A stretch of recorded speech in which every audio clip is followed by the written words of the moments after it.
ഒന്ന് ആലോചിച്ച് നോക്ക്. ഇത്രയും വർഷം കൃഷിയിൽ നിന്ന് അകന്നിരുന്നിട്ടും അവനോടുള്ള ചേച്ചിയുടെ സ്നേഹം ഒട്ടും കുറഞ്ഞിട്ടില്ല. പക്ഷെ സത്യം പറഞ്ഞ കൃഷ് അതിന് അർഹനല്ല. അതുകൊണ്ടാണ് ഞാൻ ദീദിയോട് കള്ളം പറഞ്ഞത്.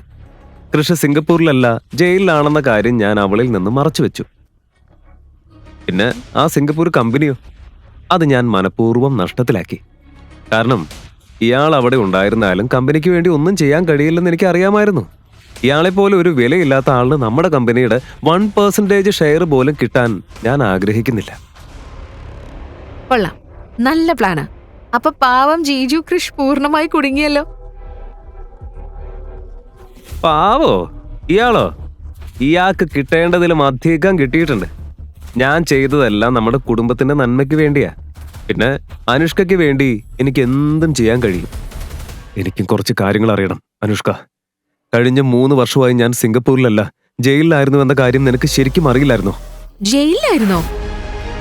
നമ്മൾ ഭർത്താവും ഭാര്യയുമല്ലേ, സന്തോഷവും ദുഃഖവും പങ്കിടേണ്ടവരാണ്. എന്നിട്ടും നിനക്കത് അറിയില്ലേ? പറയ അനുഷ്ക.